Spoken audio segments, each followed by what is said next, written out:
All right, Steve, it's an age-old discipline, to spank or not to spank. And now a new study is revealing that it's harmful to your children. The study looks at 50 years of research based on findings from 75 studies, including more than 150,000 children. But a 2014 report found that as many as 80% of the parents worldwide spank their children.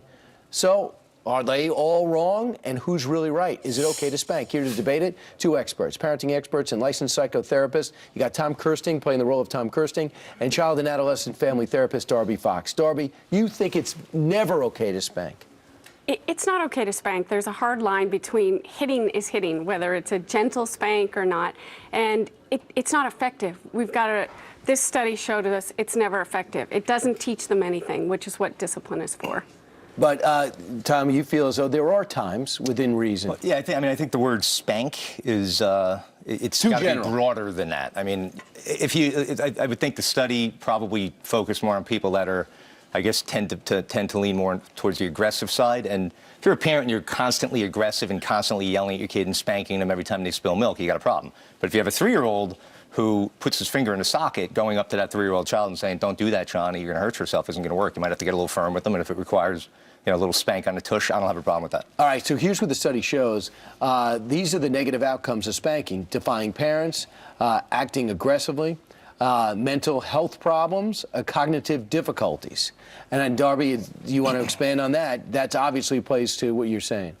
It is, because you have to think about it. Even if the child you're trying to stop them from hurting themselves, putting their finger in the socket, you have to make a connection with them stopping to do the behavior. By just spanking them, a gentle one, you make no connection, and you shame them, or you frustrate them, and that will lead to low self-esteem and just what they found there. Those kind of problems. It doesn't solve anything. It doesn't teach them how to change their behavior. Tom, what's tough to quantify is, how do you quantify actions not taken because the fear of some type of corporal punishment? Well, I think it's anecdotal in a way. I mean, I see it in my private practice. I have so many issues nowadays with young kids and high school kids that because the parenting has been just way too lenient, too many safe space things going on, and we have kids that are just bulldozing over their parents when they become teenagers. You need to have a relationship with the kids. There's not a reason to have a lack of discipline, but physical hitting or punishment does not work. We know that. I think physical. There's a big difference between physically beating somebody and disciplining. A tap on the tush is not. It's not a physical, painful act. It's something that triggers something emotionally. I think what you're doing is you're letting the kid know you're reaching him at an emotional level.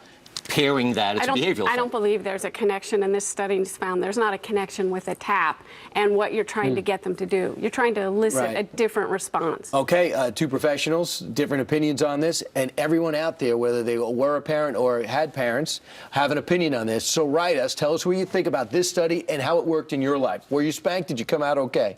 I'm going to give you guys a thumbs up. However you were raised, good job by your parents, okay? All right, Tom and Darby, thanks so much.